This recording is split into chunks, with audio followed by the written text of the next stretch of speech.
Hi, my name is Dan Zeilinger, and I have been a world-traveling full-time trad jazz musician for the past 40 years.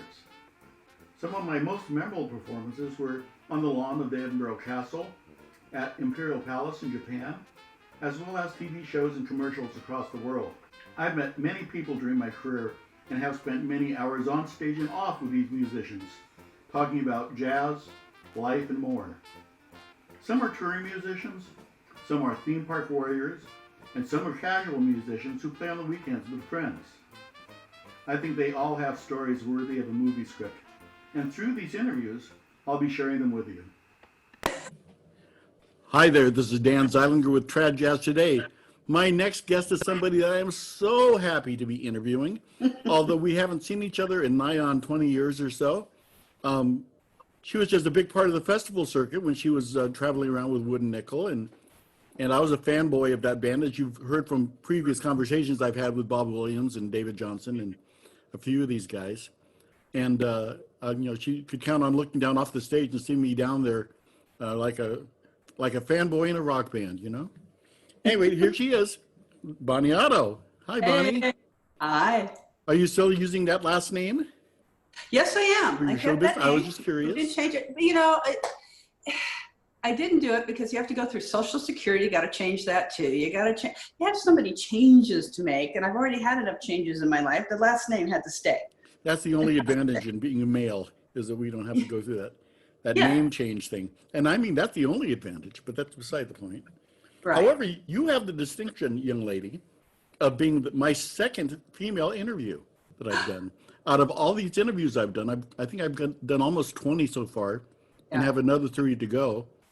And my first was Katie Cavera. Yay, Katie. Yeah, she's wonderful. Oh, she's my favorite cat lady.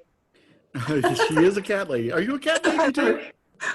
No, I'm a cat lady. I'm a dog person. I love all animals. I've had cats in the past, but I just love watching her escapades with the strays that come in and out, and it's so much fun. She writes so. If it's not her cats, it's her sock monkey, but we can talk about that later. No. I know. So, hi, hon, where were you born? I was born in Carmichael, California on a farm. You ready for this? Up until my sister passed away 2 years ago, she lived in Carmichael. I knew that. Did you know that? Did you know? I remember. Her name up there was Jeanette Barris. She was married to a guy named Larry Barris. Okay. And, okay. So I'm whereabouts? We're old. Mercury Way.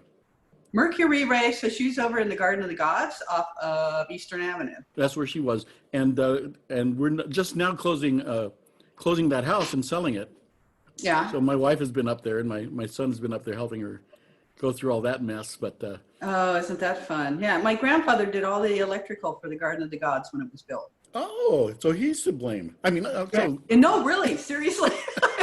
Don't you say that? Like, I know that she did. I know my sister didn't have air conditioning in that track. No. They mounted a swamp cooler on the top of the building to. Exactly. None of those houses in that area were built with AC. Wow. Yeah. Look at that. We have a connection again. Yes, we do. I'm a Carmichael girl from way back when Carmichael had farms. So what was your elementary school? Garfield School. Yeah, did they have a music program?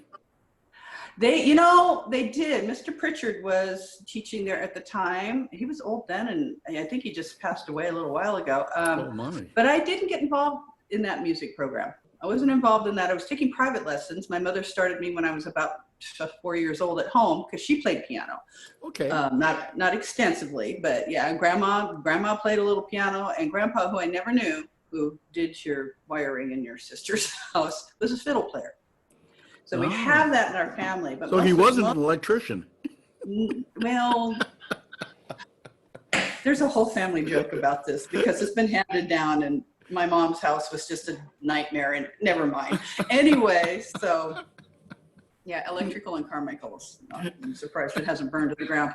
So I was taking piano lessons at the time when I was in elementary school because I think it was mostly a string program that they had at our elementary school. Usually it's all strings up until 4th grade, I think it is, or 5th. Yeah, and there was the fact that there was a music program was wonderful.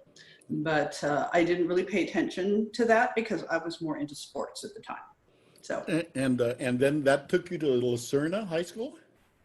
La Sierra. La Sierra, okay. Oh, there we Yes. go. I see it.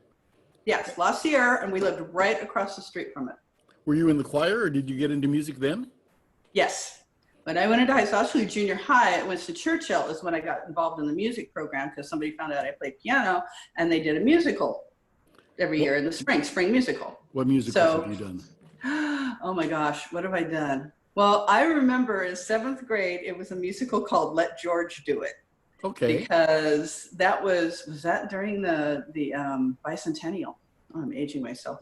Yeah, so we did You're Let a George kid. Do It. Oh, but then when I got into high school, that's when I got into choir program. I got into jazz band and concert bands. They stuck me up there and had me play bass drum and all kinds. I learned bells and oh yeah, you know how it is as a piano player. Oh, sure. Oh yeah, and don't forget marching band. Yeah, Yeah. I got it. Yeah. Well, I'm a marching band guy, and I know you are. And you know what? Our poor school, La Sierra, we had a horrible music program. And the funny thing about that is amazing musicians came out of that school. Even though we had our music teacher, Bill McElroy, was actually drama and math. But he got thrown into it because he played a little trumpet. He understood it. So, yeah, we did a ton of musicals. And our marching band was so bad, we could make an L and a half an S. That's all we had for a marching band. yeah, I got thrown into musicals in high school, and so much so that I started playing in the pit. I was a trumpet player originally. I don't know if you knew that. Yeah. But I started playing in the pit at all of our local high schools, and it's a pretty big district where I came from. So Yeah. there are 4 or 5 different high schools, and every musical that came by, I would end up in the pit because I could read. So you were in Los Angeles. Is that where you went to? Oh, actually, Huntington Beach, Huntington Beach. Okay. which was Yeah, then, bigger at that time, it was out in the Tules. It was, in fact, there wasn't even a freeway between LA and Huntington Beach when I first got there. Wow. So that's, Yeah, that was a long time ago. You had electricity, right? Yeah. and a little house out back. No, I'm kidding. Yeah, really, with a little moon on it. Yeah. No, but it is funny because right across the street from my parents' house is a huge shopping center now. And when we moved in, it was a goldfish farm. Oh, I didn't know you could. I guess you can farm goldfish. I don't know why you would do that. Got to come from somewhere, you know. I guess somebody's got to eat them. Okay. So you're one of those poor keyboard players that got stuck playing xylophone and bass drum and tambourine and triangle, whatever it's called for. Tubular bells. Man, I rocked tubular bells. I did. The thing about the percussion section, though, it is strongly male dominated normally. It really, especially back then. I mean, I'm going to say, yeah, no, you're right. Because there's, all the girls played flute and clarinet. And, Right. Yeah. They ask everybody what they want to play. But I did learn how to play timpani. That's one thing I really, really did enjoy. And I was able to kind of follow that as a music major in college. They said, do you want to play in the symphonic band? And I said, yeah, that would be fun. How about timpani? He said, I can do timpani because I have really good pitch. So I can, I could Now, tune. did you have a gauge on the side of your timpani, or was it strictly by ear? I had it. No, you know what? It was by ear. One of the timpanis. Like I said, our high school was so poor. No, this is We great. had like 3 timpanis, and they were all different sizes. And one of them had a gauge. It did have a gauge, if I remember right. And then when I got into American River College, I believe they had gauges, but I trusted my ear. Yeah. Well, I mean that's really good because then you sat with a little round pitch pipe. And, Right. Yeah. And do that. So no, I really enjoyed it. My rolls were kind of shaky, but it was fun. It was a fun thing to do. I liked it better than cymbals. Cymbals, no. Oh, I imagine. So how did you get dragged into the dark world of jazz? Oh, well, it was high school and high school jazz band. Okay, my predecessor before me, Dr. Joe Gilman, as he is known now, but Joe Gilman is one of the finest musicians, pianists, very well known in the Sacramento area, but throughout the world, really. He is an absolutely amazing pianist, and he's a year older than I am. We took lessons from the same classical teacher. Of course, he was a prodigy. This guy was just incredibly amazing. And here's a little me in his shadow. We had the same classical teacher gosh, I'm trying to remember his name, and I can't right now. I can see his face. Anyway, his lesson was after my lesson. So he would get there early and sit in the living room while I'm, over here suffering on Beethoven. And it's like, I knew he was in the other room, and I just like, couldn't do it. It was terrible and it was horrible. And so as he progressed on, I picked up the pieces. I got the leftovers in jazz band. So that's how I got started in it. And, high school jazz band, all the Nestico charts and But that he knew enough to teach, your teacher knew enough to teach you changes, or were you strictly just reading at that point? At that point, I was reading. But, well, that's when I went into classical teaching, because I had a few teachers along the way. I also studied at the Peace Conservatory downtown Sacramento. And that was strictly Dilworth Simmons. Oh, he was wonderful. He evidently had a break before my lesson because he went to the distillery across the street. So when he would come back in, it had a lovely smell of whiskey. It was great. Well, yeah. But yeah. But I kind of introduction to the world of musicians. Really, it's like, okay, here's my future. But I kind of figured it out for myself because I love popular music as well too. So I buy the latest, oh gosh, Billy Joel that would come out, or Elton John and that type of thing. And so I started to teach myself by looking at the chord structure, what my left hand was doing. And of course, knowing the scale system, you put two and two together, you just kind of start teaching yourself. But as you know, in our style of music, that's a big advantage, being able. How many jazz piano players do you know that you could set a grand staff in front of and would have no idea what to do? Oh, there's quite a few. I would say on our jazz circuit, probably not, because the guys are just so amazing. They're so wonderful. But for the most part, I would say the majority look at it and go, oh, okay, no, I gotta sit down and shed this before I can. Yeah, see, unfortunately, I started out, like I said, as a trumpet player, and I got a job selling organs at Organ Exchange in the mall with a two-finger genie and all that.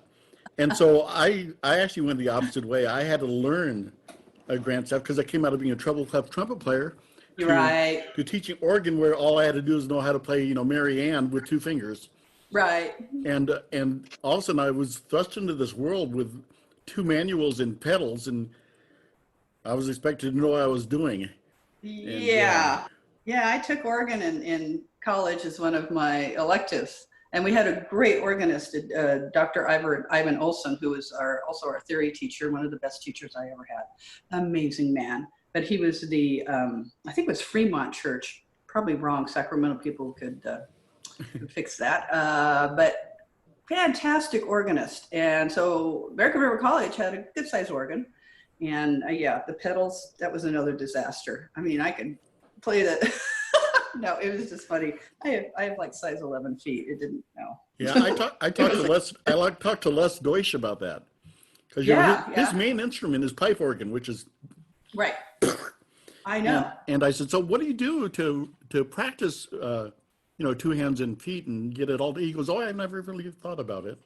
It's great. Well, that's Les. Les is one of those over-the-top genius guys that can do just about. Well, he plays everything, doesn't he? He does, and pretty well, yeah. And really well, exactly. So it's definitely a coordination factor. I wouldn't have made a very good drummer either, because the hands and feet were just not happening. It was like an octopus thing going on. It wasn't pretty. So stick with piano. Yeah. So okay. We were talking about getting drawn into jazz. What was the first jazz band you got a gig with? As far as that I had a gig with. Okay. If like a jazz club type group or whatever. Yeah. That would be. Was I still in high? I don't think I was still in high school. I think I had gotten into college. I did a lot of musical theater in college. Lots of musical theater in college, and of course jazz band and jazz choir. I would say that it was the No Name Jazz Band. Do you remember the No Name Jazz Band? I don't. They were more Sacramento local. If they were, I'm going to forget names. If they were at the Jubilee, I probably saw them at some point in time. But you did. They were one of the local bands, and the guys that were in the band were part of the jazz festival, Sacramento Jazz Fest board members, people, volunteers, that type of thing. And so they played locally at the Elks Lodge and that type of thing. So I played with them, but the real working band, and there's a little story behind this too, was the Cats and Jammers, Gene Berthelsen. Oh, okay, the youth band. They were a youth band, right? No, Originally? no. Well, the Dixie Darlings, I had those Oh, okay. guys too. But as far as a working, gigging band, I would say it was probably Gene Berthelsen's band. Okay, well, who was the original person on the Cats and Jammers when you got in? Okay, Cats and Jammers, when I got there, Gene Berthelsen, George Boyd, Gene Berthelsen cornet, George Boyd clarinet, trombone was John Landis. Let's see, bass, Dave Ribsky on tuba. Jeannie Levinson was later, I believe. See, I'm trying to remember drummer. Trying to remember the drummer. We had quite a few that came through, and not really one steady one. I think that's why I'm not remembering. Of course, me, myself, and of course, the great one-legged banjo player, Don Lewis. Yeah, he taught me how to smoke and drink and play whorehouse piano. He did it. Well, as you know, or maybe you don't know, but I was researching our interview and looking to see what was available about you online. And one of my favorite quotes is that you've bloodied more pianos than men half your age, or twice your age. There we go. I did. I really did. I have, and I got these. Look, aren't they pretty? Ooh, look at them. Ooh, hand model. No. Looks good to me, but that's beside the point. Yeah, I used to beat the crap out of pianos. I did, and yeah. Of course, they were referencing your fact that you just do such tremendous stride work in what you do. I had that going on. Everybody kind of pegged me as a ragtime player. I'm really not a ragtime player.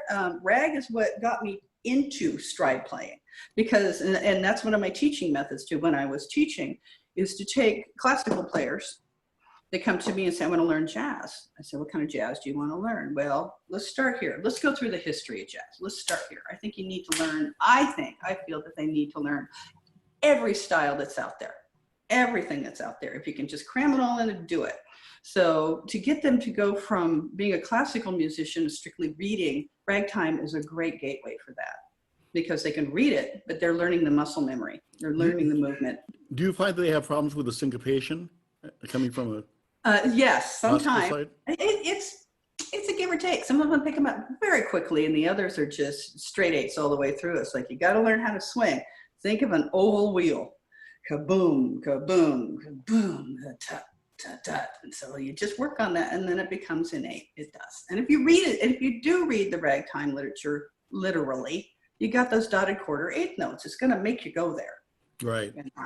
So yeah, and rags are okay, but I never play the same thing twice. So if I'm a rag player, I have to really be on my P's and Q's and do it the way it's supposed to be done. And I never was that way with classical music either.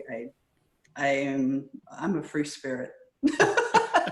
Well, I don't like the rules. I don't like the rules. You are what's called a natural arranger. You hear what makes sense to you, both time-wise and change-wise, and perhaps even more smoothly for transitions. And I'm the same way.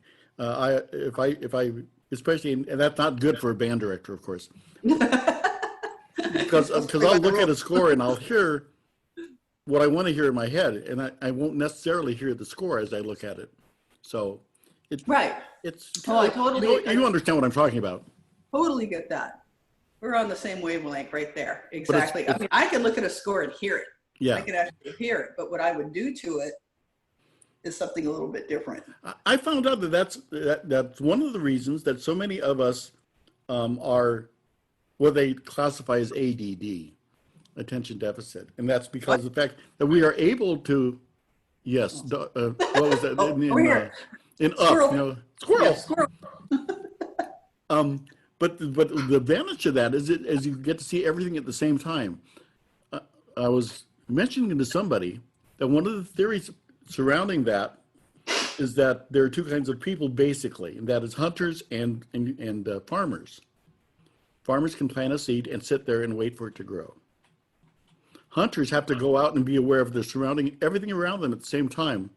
Yeah. And that's ADD, not ADD, which is why using the word deficit is so bad, because it's really not. It's really an enhancement. That's interesting. I've never heard that analogy before. I like that. I like that. Yeah. Yeah. I No, like I being, am. I like being a hunter. Yeah, me too. Oh, I mean, literally. I'm looking into my big empty backyard right now, and I've done all the research on the native plants in the area, what gardens grow the best, what kind of rock I should put, and I'm ready to go. But Of course, the days when it's really bad, I hope you don't mind going on about this, is when you wake up in the morning and you walk out of the living room and all of a sudden you see a dirty ashtray, for example, and then you go to clean it up and then you forgot what you were going to do originally. And so your tasks start getting at the moment instead of for any kind of plan that you had. Dan, I'm unpacking a house right now. I am literally bouncing off the walls. There are days that I have gotten nothing done and I'm exhausted, believe me. Yeah. And 9 projects opened up. My husband comes home and goes, well, what are you going to do with that? I don't know. I haven't decided yet, but I got the box plane, bing, and off I go. So it's also why I haven't written the great American novel. Yes. Yeah, but eventually it comes together. You've got this huge vast spread of everything, and then eventually, and I do this with music too, eventually it comes together. I have put arrangements together by sections, like, oh, I want it to end like this. That'd be great there. Oh man, this horn soli for the next, 4 measures of horn soli. I got to put that in somewhere. And then I'll wander over here. And then eventually it's a puzzle. It just comes together. Yeah, well, I've never had that faith in myself. So I end up writing short songs or literally, what am I trying to say? Literally? Sure. I'll write short stories as opposed to a novel. I try to pare things down to what I can handle. Well, that's good. But I'm not good at Yeah. This is what I'm going to do in 20 years. That's never going to happen with me. Oh, no, anybody does that anyways when he's sorely disappointed. They really will be. Life changes at a split second, and don't I know it. So, But yeah. that also makes us great improvisers. Well, there you go. Like I say, I never play the same thing twice. Well, not only that, it also teaches us how to react to the people around us. Yes. Because really we have to be omnipresent, Yeah. We have to, omnipresent and very flexible, and very accepting. You have to be very accepting of who's around you, and okay, they're a little quirky, but that's them, and I kind of like that. And so, you accept. I see you've done a lot of work and a lot of training in special education.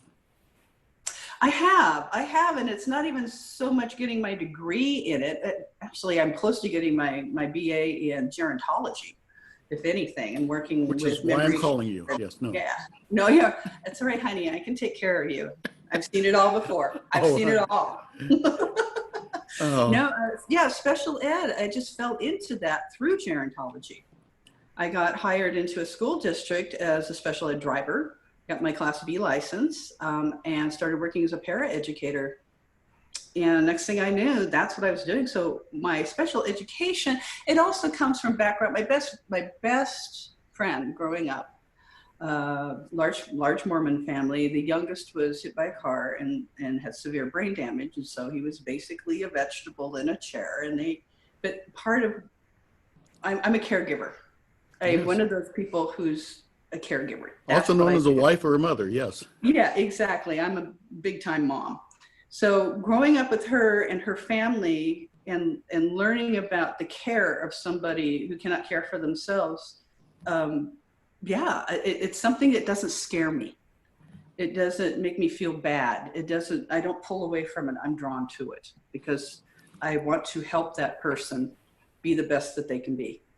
And so when I got in with the Wheatland School District, and I miss that job terribly. Oh, I miss that job. But I'm going to get back. I'm going to go back into it once everything gets back to normal. I fell in love with it. And it's a rural school. I had a 2-hour drive out into the mountains, the foothills, to pick up a severely autistic boy and take him all the way into Sacramento because it was the only school that would accept him. And he was my kid for a year. Yeah. I took care of that kid from point A to point B, and he was a big kid, and boy, I finally had to get a handler to work with him also while I was driving, because that's not a good thing when you got a big kid coming at you. But you know what? He was the sweetest boy. He really was. And so that kind of pushed me into that career, if you will. And I plan on continuing here in Casa Grande, and they really, really need teachers. They do. Well, the reason I brought it up was kind of, other than the fact I find that fascinating, and I have two grandkids that are both autistic, to a good degree. And but the reason I brought it up was because with that kind of insight and education, makes it easier to play in a jazz band. You find out that people are they are what they play. They are who they play. Yeah, yeah. You know what I'm saying? Because Yeah, I learned through some of the people that I had to play with that probably the reason they're not very giving on stage, or you don't like particularly how they play, has to do with who they are. No, it is an extension of who they are. You know, what you do as a player is an extension of who you are. And yeah, and I understand that because I'm sure there's many people that both you and I've worked with that have been on the spectrum. Oh yeah, on the spectrum. not to mention myself, actually. Yeah, right. I don't know. You're yeah, okay, a little bit maybe. I don't know. I'm not You can call it what you want, but I don't know, call it whatever you want. But yeah, because it's a form, it's an expressive form. What they can't verbalize, or maybe what they cannot get straight in their brain, they can through here. And that's that part of the brain that music, they can not verbalize it, but you know what I'm saying, they can sure. play it. In fact, some of the people I really want to interview have declined, and I know it's because music is the way they speak. And they feel like they can't intellectualize in a verbal form. They verbalize what they're, yeah, exactly what they're and feeling. And so they said, well, you know, I'm afraid there'd be too much empty airtime, and I don't think you really want to interview me, which of course is just the opposite. So many of these players that I'm talking to, like you, are voices that don't get heard enough in the world. Absolutely. And also it gives a good insight to those who are thinking about becoming musicians. That yes, that they are not alone in the way they think, in the way they speak. Absolutely, absolutely. I think that is so very important that you know, it just breaks my heart to see music disappear from the schools, because there are so many kids that won't have their voice heard, because that would be the best communicative thing that they could have, that would be available to them. And I mean, it's life-changing. You've seen it happen. I wouldn't have made it through high school if it wasn't for band. Me personally. Yeah. It was my social circles. It was what taught me ethics. It was taught me how to be in a community, you know? Yeah.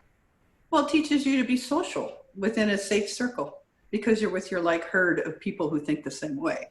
And it doesn't work via internet and a cappella sessions. You can play with all these people as much as you want to online, and it's not what it's about. No, it's about interaction, absolutely. And you know, my music family, I mean, my regular family, what's left of it, there's not many of us left out there, a couple sisters and my son. And, you know, my music family is my big family.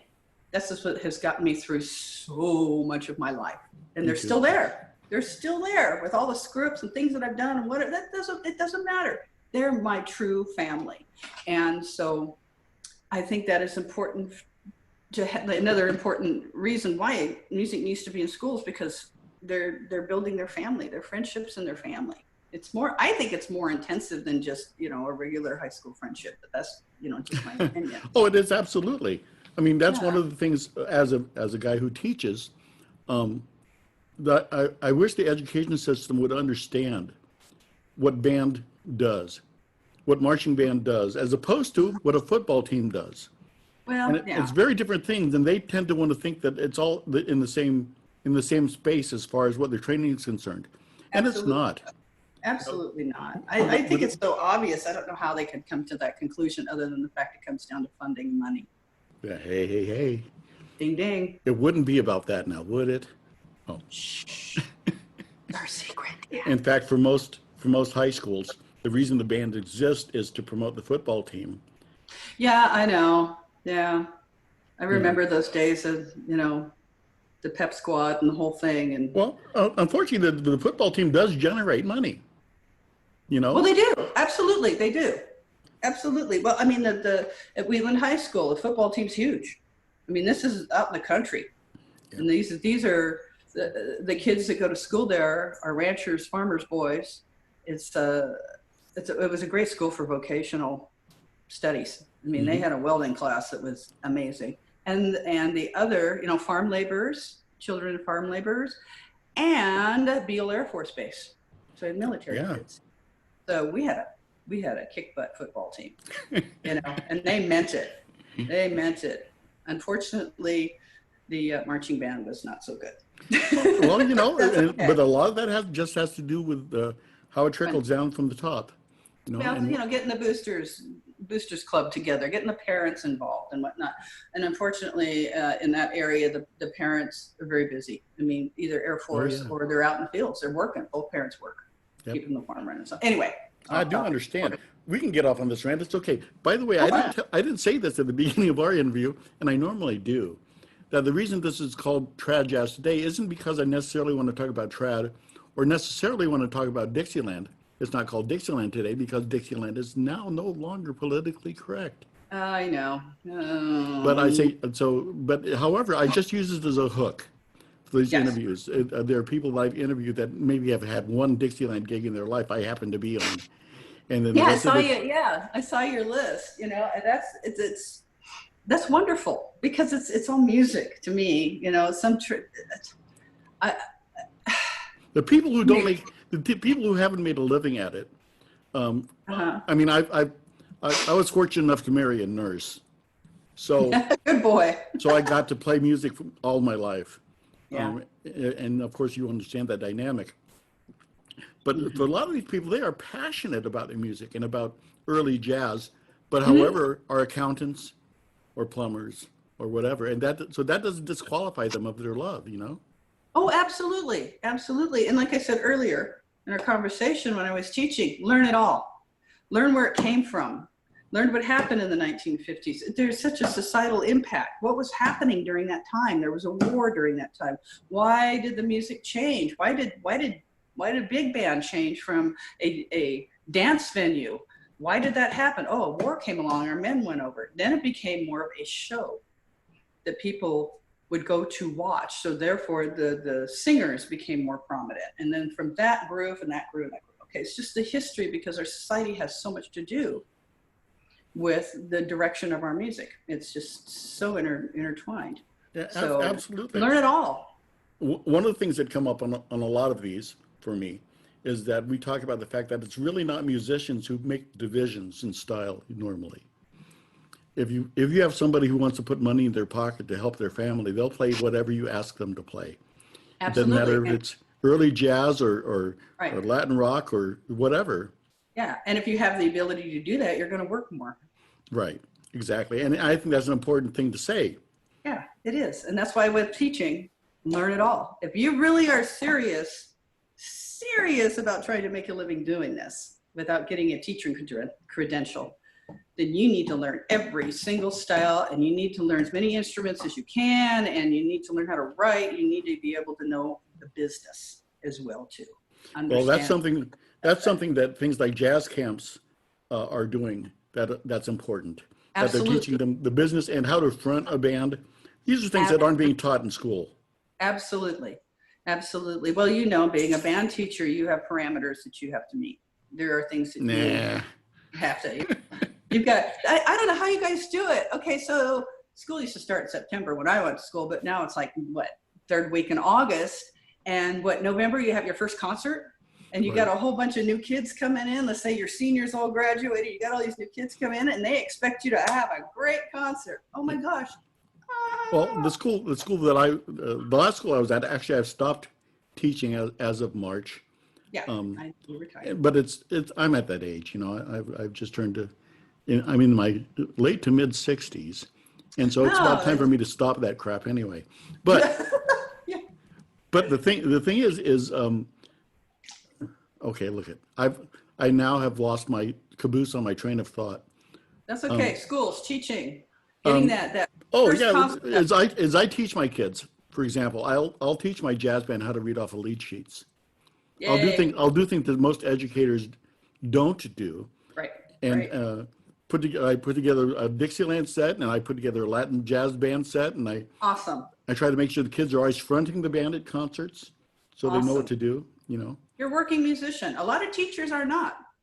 A lot of band teachers are not. They're, especially, I think the younger ones that are coming out in your era, yes. But the younger ones that are coming out, for example, the school that I worked at was a very young band teacher, probably second year of teaching there. And he wasn't gigging. He came right out of college as a player, you know, just as a teacher. He didn't have that experience. He's not going out on the weekends and, you know, playing in a rock band or whatever he does. So doesn't understand that that's very important to have those abilities. Yep. Now you've mentioned the fact that that you took theory and that you've a composer. Have you done major orchestral works and major wind band works? I did, gosh, back in college, I did one orchestral piece. I wanted to put a harp in there, but I couldn't find a harp player, and then I decided it was too hard to write. I tried. I don't think I ever finished the orchestral piece. Symphonic, much easier. I understood horns more. Strings are not really my thing. Horns, yes. But basically, I always wanted to write big band much better than I did when I was in college. I just gave it up and went to 3/4 horn because I was involved in trad jazz and Dixieland jazz. That's what it called for. Or Dave Pell octet. Sure. Oh my God, that was, I transcribed practically every song. Eddie Jefferson, that was another one. Even though he's a singer, gosh, his arrangements were absolutely amazing. But yeah, that's kind of where I went because it was easier for me, and I'm kind of lazy when it comes to stuff like that. But I wouldn't mind going back and writing some big band charts because I have it in my head. What I want is just that I cannot simplify in my head what I want. I start thinking about it and I become overwhelmed and nothing comes out. What always stops me, and although I've written a lot of stuff, but when I'm in the process, I try not to think about players' abilities. I mean, as a high school, if I'm writing for high schools, of course, I have to consider that. Sure. But I really enjoy writing for individuals. Like if I have my own Yes. band, for example. Yeah. And much like Ellington did, he would write for, you know, Juan Gonzalez. He would write for Cootie Williams. He would write for individuals. Right. Their strength. Right. And I did the same thing with Wooden Nickel. I had some fabulous musicians. And so, yeah, I'd write for Dave Johnson. I'd write for Bob Williams. Yeah, that band was loaded with great talent. Yeah, I know. And I would, taking all of that and putting it together, knowing the sound and what the band could do, I was just like a kid in a candy store. It was wonderful being able to do that. I was noticing that you've been subbing with a lot of bands too. You subbed for a little bit with Midnight Rose, and you subbed for a while with Fulton Street, and At Fulton Street, Midnight Rose, I actually was the piano player for them, which I wanted to do a long time ago, and then life got in the way. And then, of course, Danny got back a hold of me and said, "Hey, what you doing?" I said, by the way, I love playing with those girls. They're my girly friends. a gig that I play on Fridays when it was open. One day we had somebody come in who I didn't know on trombone, and it was Danny's nephew or son or somebody who was in the area. Are you sure it was trombone? Oh, that was probably Jeff. Yeah, because Jeff will play. Was he playing valve trombone? Yeah. Yeah, he's I think so. player. Anyway, I immediately Nancy. texted Danny and said, "Hey, this kid's really good," you know. And she, "Oh, thank you very much." But so yeah. No, you got to check out Jeff, and that's Nancy's boys, Jeff and Tim. And Jeff is, you know, the guy, one of the guys in New Orleans right now, and he is just, I adore him, absolutely adore him. I used to go with John, my son John, who's now turning 30 in November. I'd take him with me down for Midnight Rose rehearsals down in Elk Grove, from Sacramento down to Elk Grove, because I could use the carpool lane for one thing. I'd bring him with me, and we practiced at Nancy Christ's school. You know, Nancy Christ, she was band teacher at a middle school, and so we would rehearse there. I think it was on Mondays. And so I dragged my kid down there, and I think Jeff was older at that time, but Tim is about John's age. So those two, we'd send him off to a practice room somewhere and play video games or sit there and talk with each other, whatever. Well, Tim, I believe, has just got he went to Berkeley School of Music? No, Indiana State, one of those. I can't even remember which ones. I think he got his master's. Yeah, hear that kid play. Oh, reed player. Absolutely phenomenally, but more of a straight ahead player. But he got his roots from trad jazz. Yeah, and it's amazing. Yeah. Yeah, one day we had Riley Baker showed up at the gig. Yeah. Oh, And, another one. Yeah. Yeah, well, he can stay away from my gig. Yeah. I am kidding. He's pretty amazing. He really is amazing. Of course, his dad's amazing. His sister's amazing. I mean, they're just. It's great to see the next generation of our friends coming up. It is. You know. It really is. It really is. Yeah, I mean, next generation, I guess they're like 2 generations away. I think of Greg Saban as the next generation. And I'm getting to that age, you know, one of the old guys. Yep. A couple generations in between there. So, but and yeah. you did some subbing with Blue Street too, right? Yeah, sub with Blue Street, with Midnight Rose, Fulton Street, Yosemite Jazz Band. Those guys out of, no, I can't even remember. It's not Coarse Gold, but they live up in the mountains towards Yosemite. They're a lot of fun. And whoever call me, you know, call me a jazz whore. That's what I'm called. Yep. I'll play with anybody if you'll have me.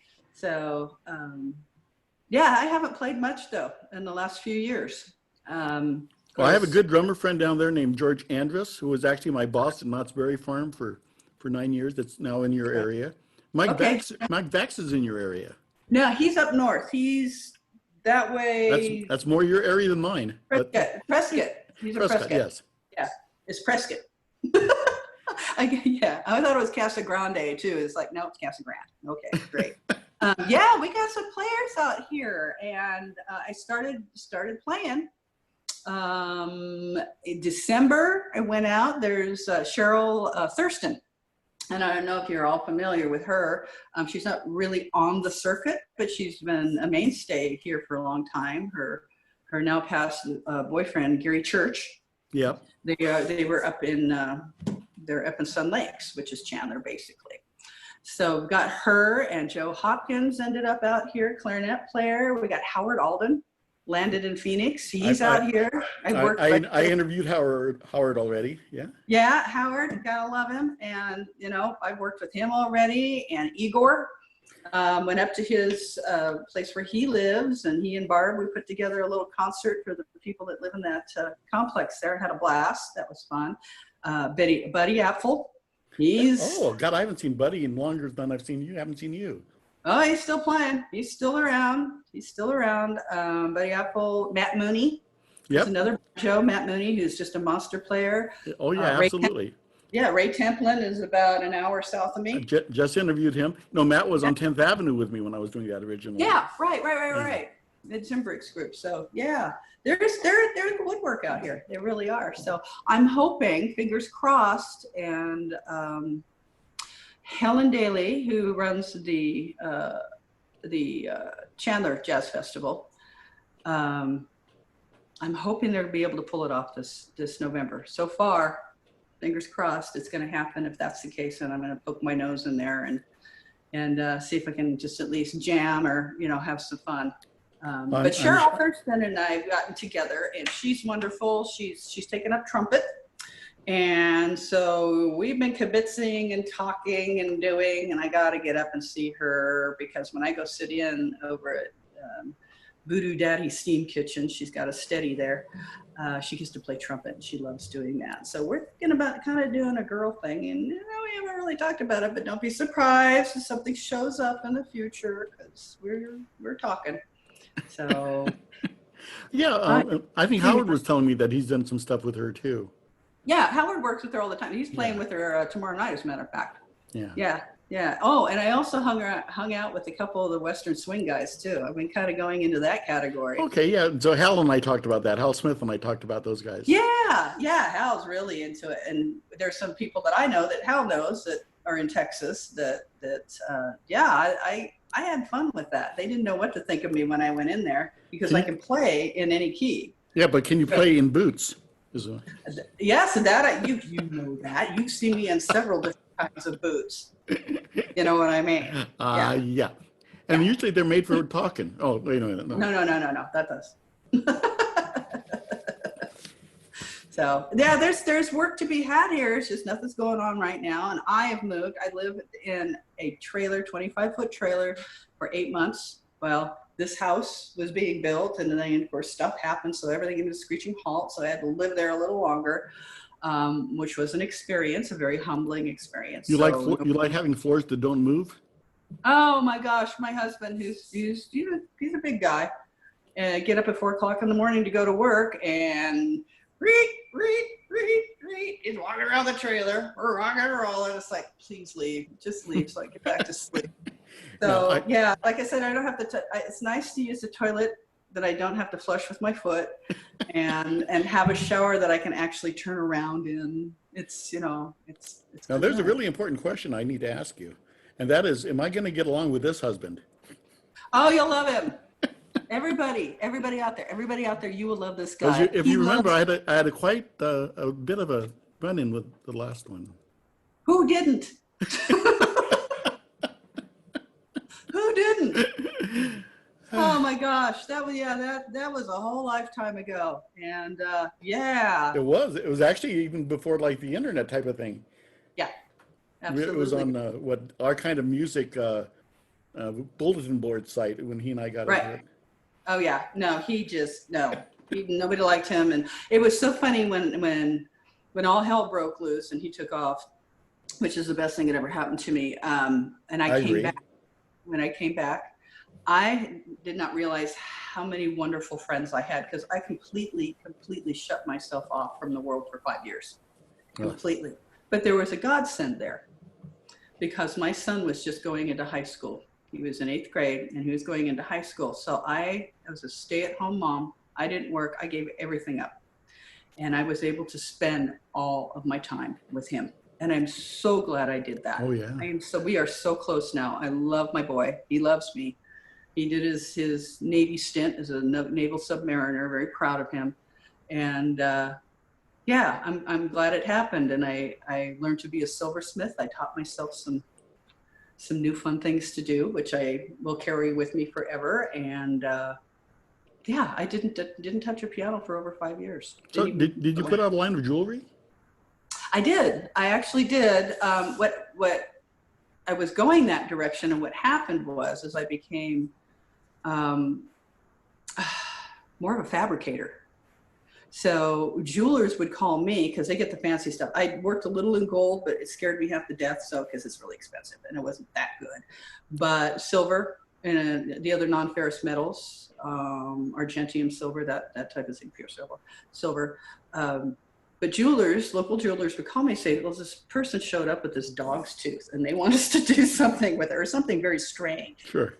Oh, I don't want a hole drilled in this. They wanted something different, or they were looking for just something to be. Well, I became a fabricator. Now, did you do lost cast molding, the sand cast? I did. I can. I am probably one of the worst wax carvers in the world. It's horrible. And see, and this is what I'm saying with my son. He went along with me as I was doing this, and I went to American River College and took classes from a great jewelry teacher over there. And he would go with me in the evenings, and he became a part of that. And he can carve, and he's got that artistic. My mom was a professional artist, and he's got that 3D ability to create. And he's so wonderful, and he's a great glass artist. So that's how we spent our time. We had a great studio in the garage, and yeah. So that was a good part. It was a good part out of all of that. It took me somewhere else for a while, but I'm glad it happened. Well, for me, I was traveling around the world with 10th Avenue. We were doing maybe 42 flights a year. I know, So- you guys were all over the place. And it killed me. And right about that time was when my son was a senior in high school, and he was talking about following some girl he met to Texas, and my daughter was getting, it was just, what happened, if you don't mind me relating this to you, is I got home one day, and I had a weekend free, which I hadn't had in years, where I was actually home for a weekend. And get to the living room, and everybody had a place to sit in front of the TV, and I didn't. They had gotten all of their normal places where everybody sat, and they didn't even notice that I felt this way. But I walked out, and the chairs were taken, the couches filled up, and I went, oh shit. It's time for me to come off the road and spend some time with my family. Because you weren't with them anymore. Yeah, and so that was a wake up call. Yeah. And I also remember waking up at home and not knowing where I was. Oh, I got so used to hotel rooms. yeah. You roll over. I would get the phone book out when we had phone books to see where you were. It's like, where am I? I'm just talking about waking up in the middle of the night trying to remembering where the bathroom was. And, Right. And I would start doing that at home.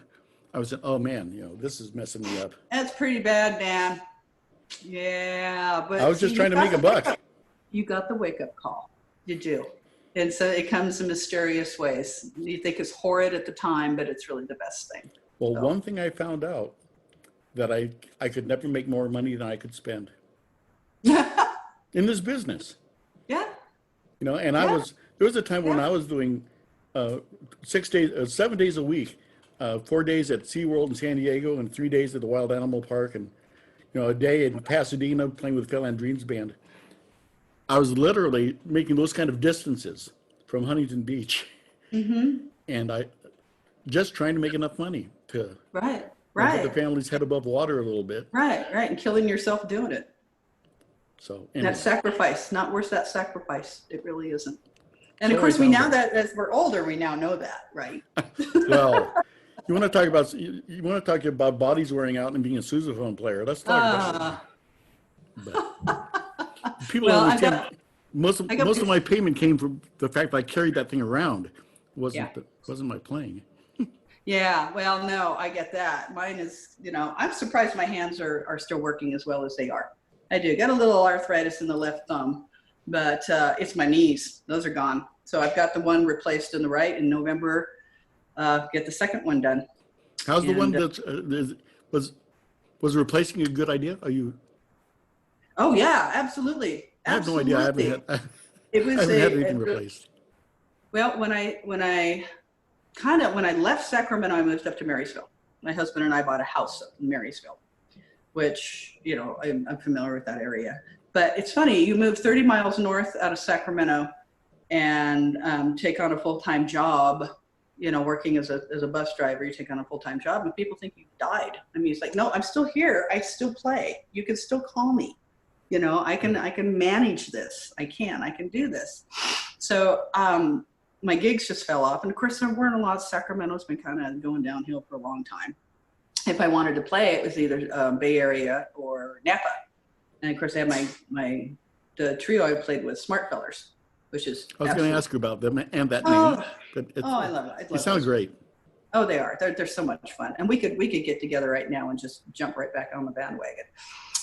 So yeah, I was driving. I was doing the 2 and 3 hour drives, back and forth traffic and whatever. But life kind of came to a halt then too, because Chris's mom, my husband Chris, his mom, his dad had passed away. My mom had passed away. And then his mom, we didn't realize how far into Alzheimer's she was in her dementia. So we took her into our home and I gave everything up, became a caregiver once again. So at that period, that's when the right knee and the left knee said, you're done. So I was walking with a cane for a long time. No. So I am so I just glad. I just started last week using a cane. So Yeah, don't be, I'm going to say, don't be embarrassed that you're using assisting. It is very, very important because if you don't, you're going to cause more problems. You got yours? Oh, my son bought me a cool one. Ooh, You're you're fancy. Oh, I got mine at Harbor Freight. I had to kind of glue it together so it didn't fall apart. That's me. I'm kind of a thrifty person. I had a collapsible one, but it collapsed. So that's the one I glued back together. Oh, little epoxy, honey, and you can use that forever. Why go spend the money on it? That's $9.99. Little epoxy. You can get it both in the same store too. That's what's really good. Well, I love Harbor Freight, and that's for other reasons, but I know. But no, seriously, I'm so glad I had that one done, and now I'm back on the cane with the left one. I was offered an appointment August 13th because I keep coming to Arizona, new insurance, new doctor, and of course, Phoenix has some of the best doctors in the world, especially when it comes to any osteo work. So I went into a doctor, they took the x-rays, and he says, how are you still walking in this? He says, I've never seen anything with so many bone spurs in it in my life. But I said, I just keep going, gotta keep going. He says, okay, August 13th are coming in. I went, well, I'm gonna fly to Sacramento on the 13th, so could we kind of put it off for a while? He's just shaking his head. Well, since everything has happened, I canceled my flight, and I'm really, really wishing I would have taken that appointment. But November, what I can get you the do? second one done. What can I do? None of us saw this coming, you know? Yeah, I know. Well, I walk like John Wayne now. My husband makes fun of me. So here I come. He shouldn't do that. He should let me do that. He walks like a duck, so it's okay. Bonnie, If he sees this, he doesn't know I know that. Okay, whatever. it's so much fun talking to you again. I'm so glad you agreed to do this. Absolutely. I'll talk your ear off anytime. Oh, I'm going to take you up on that. Yeah, absolutely. I'll come back. I'll be ready for you this time, though. Oh, yeah? Hon, you know, I hope we can mind meld our shared experiences sometime. There's just so much joy and happiness with this music and with the people I've met. There is. I mean, you and I have, anytime that we have been together, whether it be a bunch of people in a hotel room at Three Rivers, that was a fun one, or wherever, we can talk for hours. You know that. You and I, even though it's been 25, 30 years, whatever it is, we can sit down and just pick up where we left off. And that's the beauty of this family. Absolutely.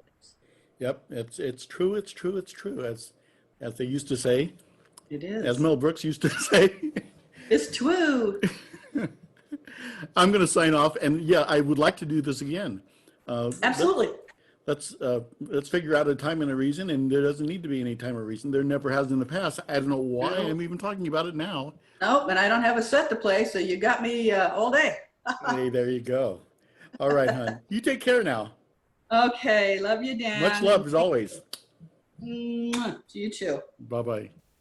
Thank you for watching Trad Jazz Today. Dan shows new interviews every Monday, Wednesday, and Friday. Make sure to check out the archive of past shows, and please give us a thumbs up when you subscribe to the channel. Bye.